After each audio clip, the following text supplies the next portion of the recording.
Ladies and gentlemen, welcome back to Pathways to Excellence. I'm very honored to have with me right here Tan Sri Dr. Koh Soo Koon. We're right here at the Wawasan Open University, and it's an absolute pleasure to be here. Thank you, Victor. Welcome to Wawasan Open University, or known as WOU. WOW, School of Digital Technology. Honored to be interviewed by you, fellow alumnus from University of Chicago. Indeed, yes. Thank you, Tan Sri, for appearing on this podcast, and it's an absolute honor to speak with you. Incidentally, actually, there's a bit of a story behind this because Tan Sri and I reconnected after many years, in fact, at an event that was held by the American Universities Alumni of Malaysia right here. And there's a long story behind that, but let's not get into the weeds. If you're interested to learn more about the AUAM, follow our LinkedIn page. The link is going to be in the bio down below. Tan Sri, you have a truly distinguished career in many different ways. And in the previous recording, I was talking about how I was going to use Wikipedia, the scourge of all academics right here, to do a bit of research on you. But for the audience, we have here, well, the ex-chief minister of Penang during the time of the 4th and 7th Prime Minister, Dr. Mahathir Mohamad. You have here also the 4th president of the Parti Gerakan Malaysia, and you have a whole lot of different other things along the way. Too long to enumerate, but worthwhile to say also that Tan Sri right here is an alumnus of Princeton University, later went on to the University of Chicago, our shared alma mater, and later did a Fulbright fellowship at Stanford University. Tan Sri, you are a unique individual in that you have been in politics, but you have also approached the highest halls of academia. Also from Wikipedia, your nickname was the Golden Grasshopper, a nickname apparently that was given because you essentially have a mild-mannered demeanor, but you're also an academic. In politics, that's something that's very uncommon. If I could then ask Tan Sri, what is it that led you to succeed in academics or to even value it in the first place and subsequently to bring it to bear in politics? Well, going back in history a little bit, I was very fortunate to have a pair of good parents and then schools that have nurtured me. Primary school was in Porte Primary School in Penang, and then Zhongling High School for my Form 1 to Form 5. Wow. 吾爱吴中林. Oh, wow. Okay. Well, no, that's just something that I picked up. I love Zhongling. Yes, exactly. Yeah, Yes. That's your school slogan, is it not? Yeah, that's the slogan. Yeah, there's 10 commandments Wow. of Zhongling. You know that a Zhongling student must be this, must be that. You know, Wow. must be honest, must be hardworking, must be So when you say Wu Ai Wu Zhongling, well, it would remind us of what we have been instilled. Wow. So in saying that, I kind of open up a bit of a Pandora's box of memories right there, and also for sure. And then Methodist Boys School for Form 6, but I did not complete my Form 6. Then I left for Princeton. I see. I was admitted to Princeton. I applied for Princeton because at that time, my idol in physics, Nobel laureate, Professor C.N. Yang, Wow. was in Princeton. And Einstein was there too. But by the time I went to Princeton, Professor Yang already left. The last time I saw him was 2015 in Beijing, Tsinghua University. And he was already 93 years old, but still very alert. So that's what brought me to Princeton in the first place. However, I found that besides studying physics and related areas of mathematics, chemistry, and all that, the liberal art education of Princeton in particular gave me an exposure to other areas because we were required to take distribution requirements of different fields. So I ended up taking economics, political science, and also I was courageous enough to take a course in Shakespeare. Wow. And that actually was tough because my standard of English was not so good at that time. But, I went through it, read, I think, 5 works of Shakespeare in one semester, and having to write 2 papers. I got a C or C minus, but I managed it. But since then, I have improved on my English enough for me to go on in academics and also for me to communicate. Wow. Yeah. Now I'm going to ask, a bit of a difficult question right there to you, Tan Sri.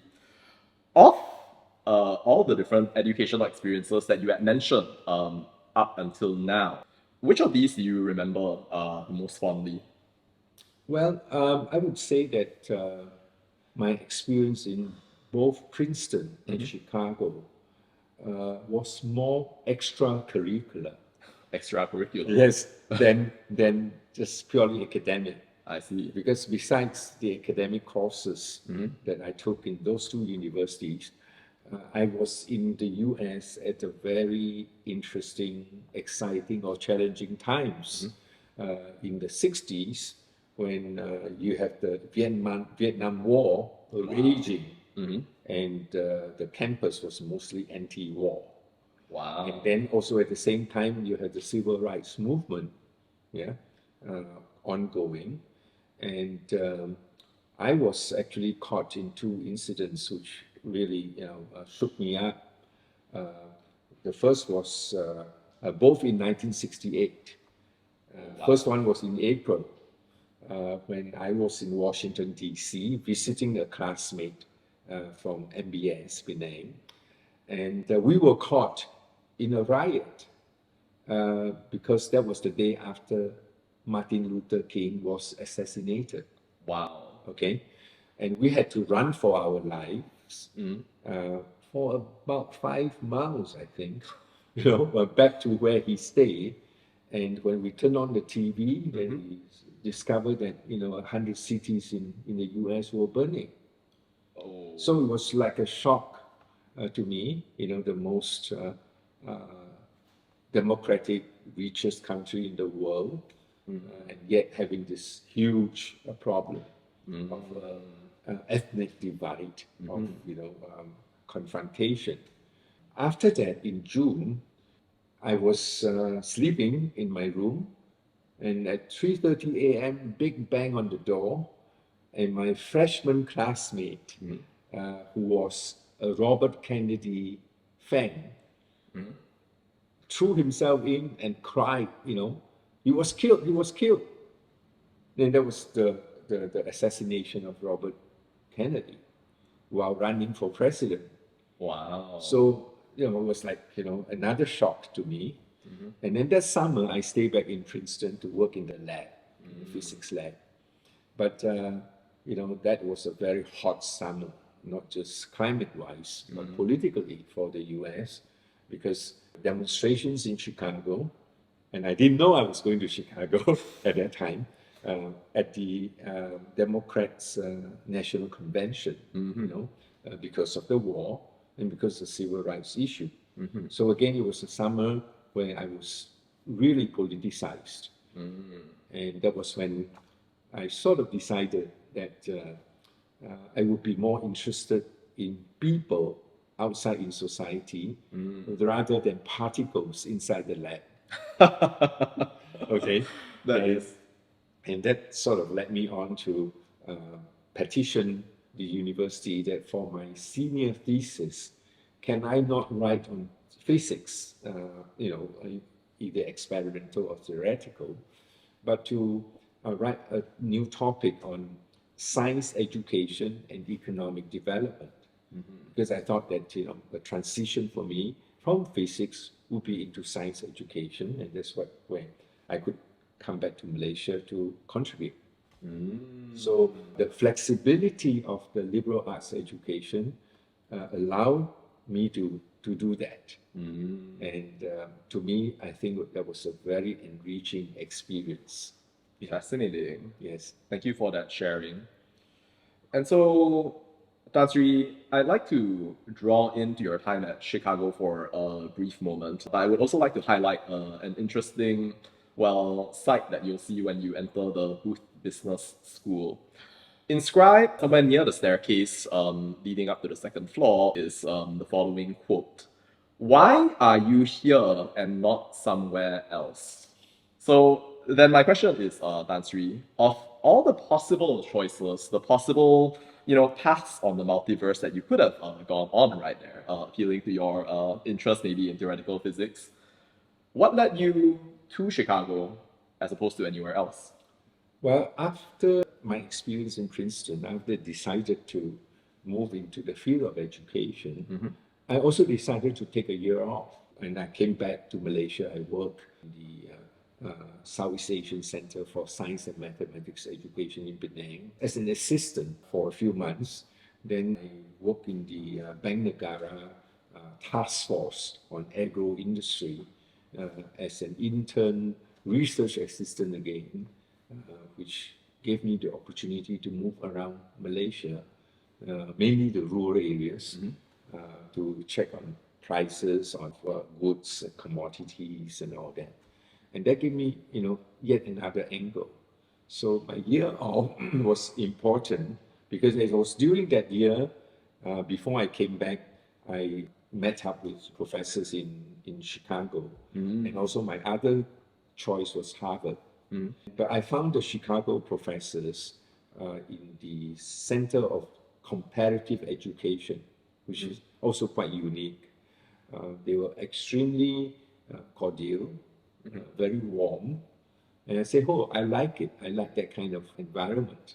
So despite the more harsh physical and climatic environment of Chicago, I decided to go to Chicago. That is fascinating Yes. To me, Tan Sri, because, well, a junior recently, well, was asking me about what it was like to go to Chicago. And, I described to her that if I were to summarize it in a word, I would say it was a detached education, in the sense that, like, in many cases, well, we spend a lot of time really looking at, theories, ideas, and lots of different books right there. And so it comes as a shock to me, even, Tan Sri, as you mentioned, that it was a place where somehow your aspirations for maybe development of humanity, we could say, came to life. And so what was that experience like for you, Tan Sri, when you were studying, well, comparative education in Chicago? Well, at that time, as you know, Chicago was sandwiched, in the north and in the south by ghettos. And it was sort of an enclave of academia in the midst of stark social reality of the urban America. So it gave me a very different exposure or experience as compared to Princeton, which is, a beautiful campus, more like a country club, Although in both institutions, there were very intense discussions about the major issues of the world and of the society, and very challenging. Yeah, but they're two different environments, contrasting actually. That gave me, a very good grounding about what the real world is about. Yeah, and in a way, my experience in Chicago was also that was the period when I started to be involved in student activism. Wow. Amongst Malaysian students. Wow. Yeah. So I was by the second year of my Chicago period, I was the Secretary General of the Federation of Malaysian Students Associations of North America, which also included Canada. So half of the time I was traveling to visit, different Malaysian associations, and it was quite a miracle that I managed to do that and complete a PhD as well. to complete a PhD. But I didn't complete a PhD right then because I was then recruited to come back to University of Science Malaysia, School of Education Studies, to be a junior lecturer before I completed my PhD. So I came back after my master's and I tried to complete my PhD thesis while here. It took me longer than expected. I finally made it. Yeah, but it was a real experience and exposure to the real world. Wow, Yeah. that is fascinating. So thank you for sharing, Tan Sri. That is phenomenal. And when I think about also the direction that you had taken, so I recall in one of your Facebook posts that you mentioned that you had received offers from, for example, the World Bank before you had eventually decided to come back to Malaysia. And then I have to ask, what is it that made your conviction to return to Malaysia so strong at that time? And what led you to eventually take the step? When I completed my thesis, after my defense of the thesis, my professor told me there's a good job available in World Bank. It's something to do with education, economic and economic planning. But by that time, I was already employed by University Science of Malaysia. And so I said, well, thanks for the offer, but I'm committed to be back in Malaysia because by that time I was already married and my mother just passed away. So I said, look, I think I better be home. Okay. So, but she was very kind. My professor was very kind. Very famous professor in economics of education, Professor Mary Jean Bowman. I actually revisited her even when she was in her 90s. Wow. Yeah. So, but she said, yeah, she could understand. So she gave me all the blessings and support. So I thought that to me that was the right choice. But of course, if I've gone on to World Bank, I would have a very different trajectory of life, Yeah. Nonetheless, well, thank you for coming back to Malaysia and not being brain drained away. And that trajectory, though, has been a fascinating one. I did mention at the start of this interview that we are speaking to the, third Chief Minister of Penang right here during the time of the Mahathir administration. And also, again, to remind our audience, we're here at Wawasan Open University because Tan Sri is not doing this for free.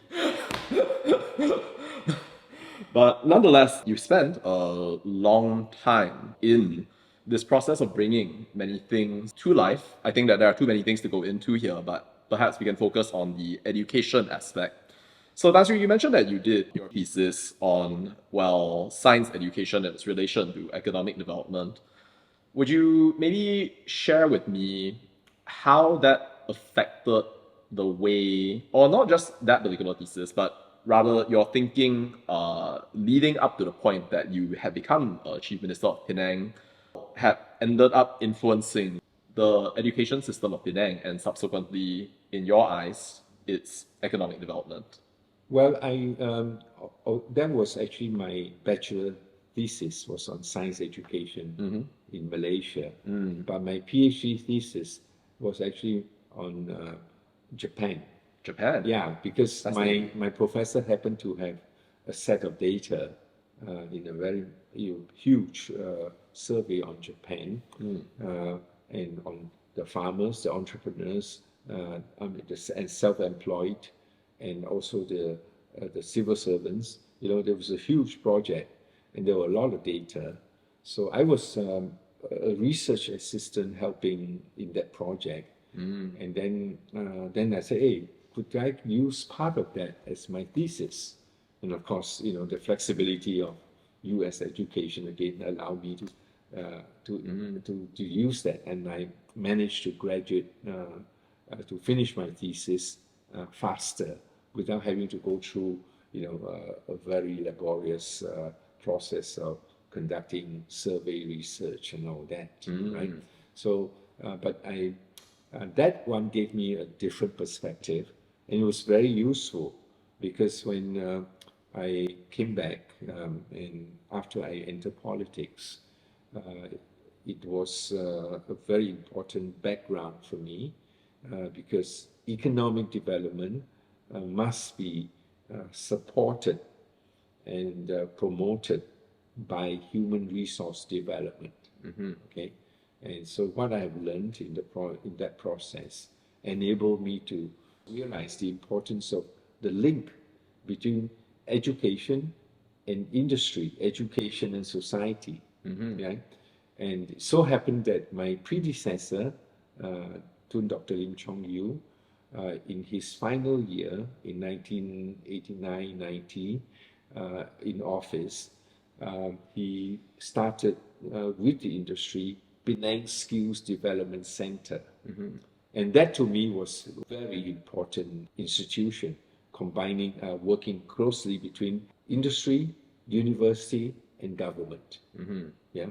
So I devoted quite a lot of time to that when I was chief minister in promoting the PSDC, as it's called. In addition to PDC, which is Penang Development Corporation, that was tasked with developing industrial parks and promoting investment. So you have the component of the industry, yeah, and training, human resource being linked. And I found it very relevant as well as very exciting. Yeah. Wonderful. Thank you for sharing that. Well, if you do remember, would you maybe share maybe one or two specific things that you remember doing while you were pursuing the advancement of PSDC and also PDC that, well, were informed by your educational experiences? Well, first of all, under Tun Lim, we realized that it's very important to promote the local supply chain in order to support the multinationals. And as a result of which, we managed to spawn many small, medium enterprises, SMEs, that started to grow during my time. My task at that time was to actually forge an even stronger link. I also took some of our SMEs to the US to visit, for example, MIT, the labs, and try to link them up. It was exciting because it was relevant. And what I learned in Chicago is that education must be relevant. Absolutely. Yeah. There is this story of a few students who are especially bad in the English language. So the story was related by a teacher, provenance unknown, but I thought it was interesting to share. So the teacher had always noticed that these students had failed English constantly, but 2 years later they had come back to this particular teacher speaking perfect English. So the teacher asked, why is it that you are now speaking perfect English when in class you were unable to do that at all, barely even string a sentence together? They responded, we became salesmen. Even though they didn't get it in the classroom, they suddenly got it while they were in the market. When you think of this idea of how education must be relevant, Mansuri, so then how does that, I guess, undergird your thinking towards education policy and what any education policy for the 21st century, including our upcoming Malaysian education blueprint 2026 to 2036, if I'm not wrong, should include? I said that education must be relevant, but we must also look at different stages of education. I will say that primary and lower secondary, the emphasis should be on the 3 R's. Yeah, the reading, writing, and arithmetic, right? But I would add basic science, yeah, basic concept of science, so that they have a good grounding on the basics. Then later on, they can use those basic skills to learn more as they proceed to higher levels of learning or education or into society and the economy. Because society and the economy and technology are changing very fast. You can't possibly learn everything you need in your working life, you have to learn on the job. So what is important is you must have the basic skills, and you must also learn how to learn. Yeah, and that to me would be very important. So even at the university level, we have to continue to teach and encourage students to have the attitude and aptitude to continue learning. Yeah. So learning is a lifelong process. Wonderful. Yes. Thank you so much for that. When you think about the different educational experiences of, well, Malaysia and perhaps some other nations right there, do you feel that maybe there are some case studies that, well, stand out to you as excellent? And do you feel that maybe there are some things that Malaysian education can learn or even potentially teach the world? Yeah, I think either way. Firstly, we have a lot to learn from others. There are many countries that are ahead of us and that are known for a very excellent education system. A bit far away would be the Scandinavian countries, right? Besides the English-speaking US, Canada, UK, Australia, which are the traditional areas that our Malaysian students will go to pursue education. And then, of course, nearer to home is Singapore, yeah, which has developed a very robust education system. So we have to continue to learn, but we also must realize that every country also has its constraints, yeah, and we must be cognizant of all those constraints and be able to convert the constraints into strength. Yeah. For example, in Malaysia, many people will say that one major constraint is we are so multi-ethnic, multilingual that to decide on the medium of instruction for all is a great challenge. Yeah, because you're talking about the Malays, their mother tongue would be Malay, Chinese, and even dialects. Yeah. And then going on to Mandarin. Then for the Indians, it's Tamil.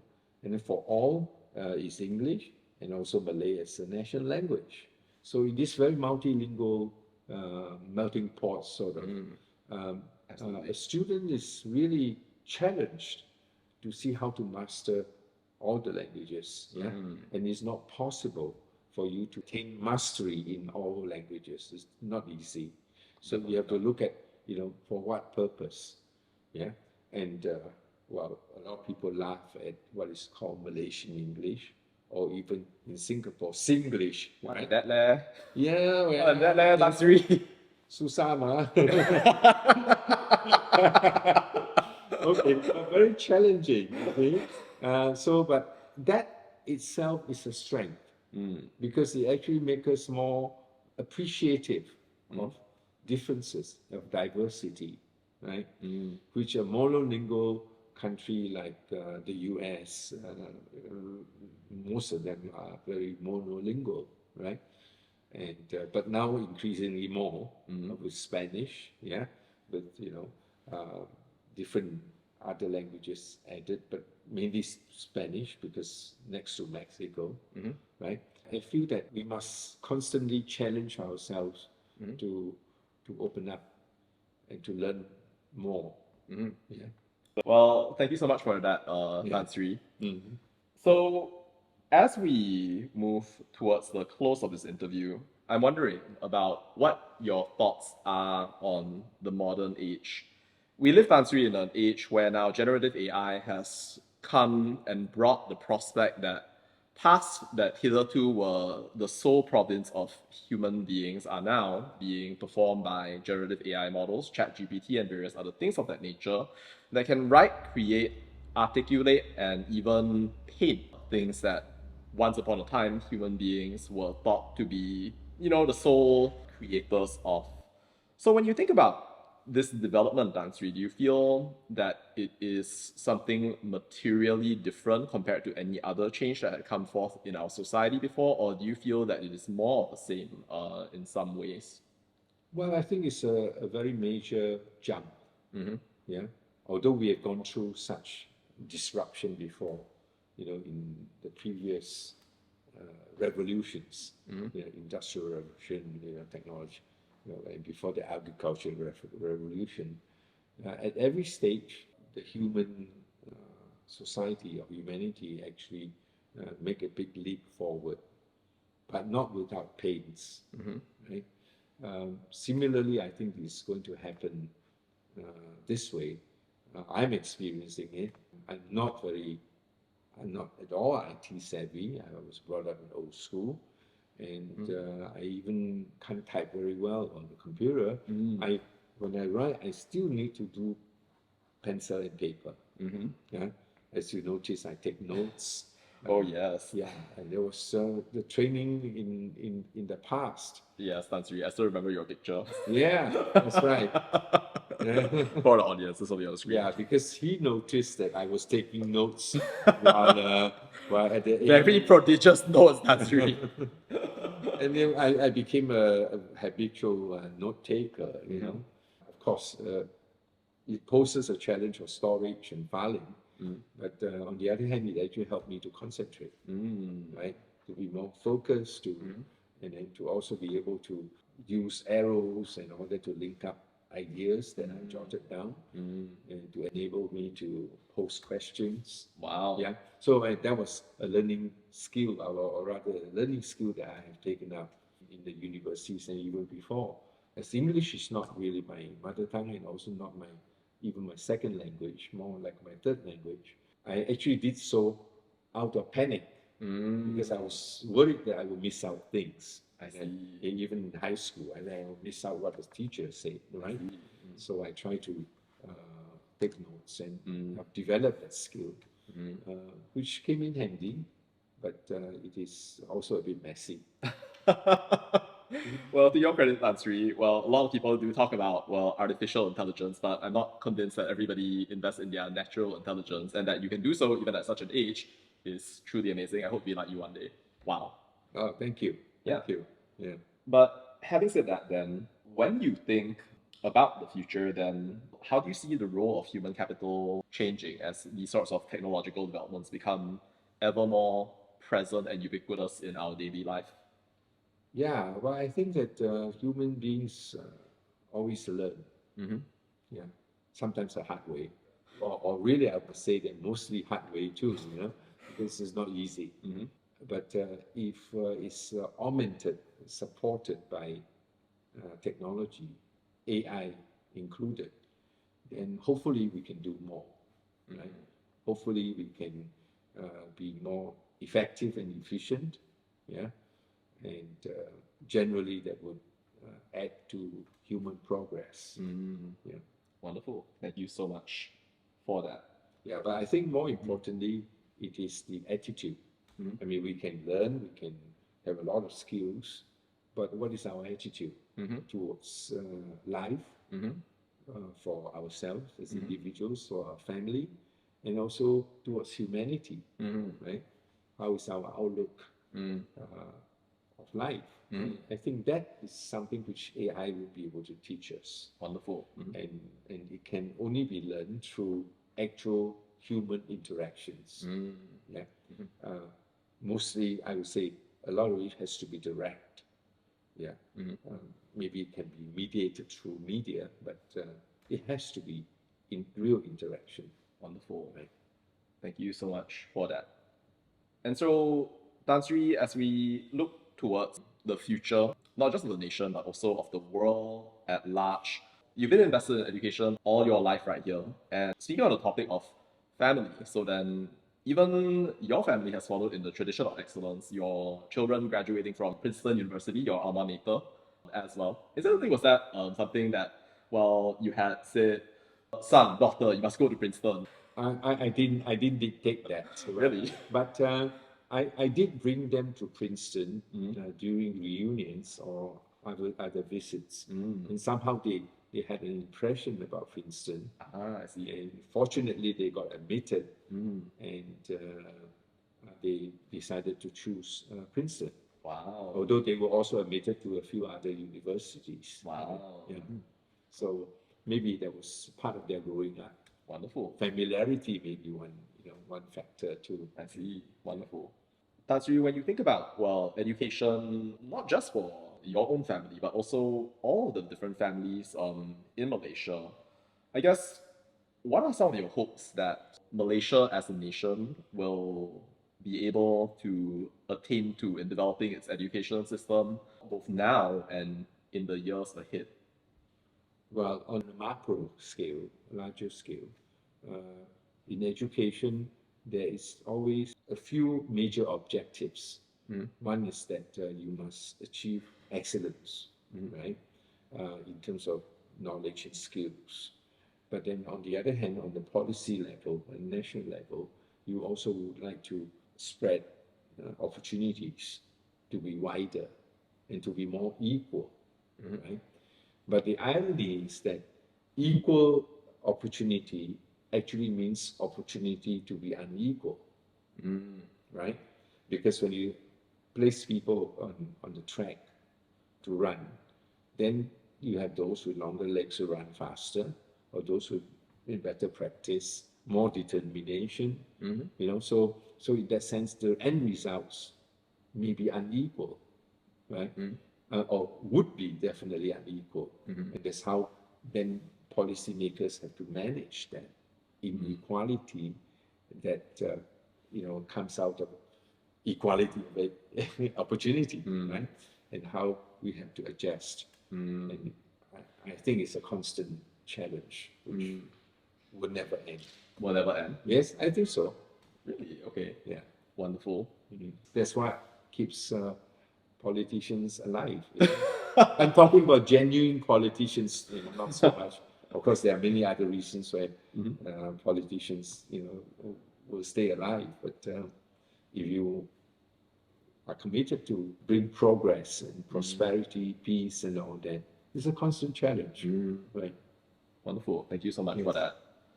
And now, as we finally close this interview, then, Tan Sri, are there any, well, thoughts, visions, projects, or ideas that you would like to share with the audience as well? I have to include visions in there because of, Wawasan 2020. And as again has been emphasized, we are currently at Wawasan Open University. Oh, thank you. Thank you for advertising.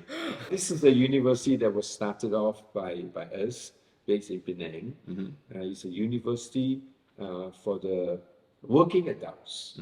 Our students are almost all working adults, not school leavers. So that's how we distinguish ourselves from most other universities. And so they will learn online in their spare time. So our tagline is that you learn, it's accessible, it's flexible, and also affordable. As we are a not-for-profit institution. But that concept actually came about through congruence and confluence of a number of visions. One was going back in history, the founder of the Ban Hing Lee Bank in Penang was none other than Tauke Yap Cho Yi, who came from China, illiterate, started off as a barber, and eventually became a banker, right? And then also the concept of Tun Dr. Lim Keng Yek, the successor to Tun Dr. Lim Chong Yu in Gerakan, who mooted the idea of an institution for the working adults, giving them a second chance, for what they have missed out, because most of them are not university educated. So now, when they are still working, they should have an opportunity to study part-time. And that's what brought about this university. But it is very much in line with what I have experienced myself, in terms of concept of education, and on a comparative basis as well. And I think a lot of institutions are also moving in that direction. Yeah. Cool. So thank you so much for sharing that. And a last question, I guess. You have a lot of last questions. Sorry. I'll Okay. try to salvage my credibility over lunch later. And I think that's what you were trained for in University of Chicago. Great, great. Maybe. Do you have any parting words of advice for any young people out there who may be watching this, or any young people of the next generation? Well, I wouldn't say advice, but sharing of experience. I think that if you want me to sum up in one word, continue to learn. Continue to learn. Ladies and gentlemen, that is Tan Sri Dr. Koh Siew Koon. Tan Sri, it was an absolute pleasure to have you. Thank you. Thank you so much. Thank you very much. Thank you It's so a much. pleasure. An absolute Privilege pleasure. too. Yeah. Privilege. Thank Thank you you. so much.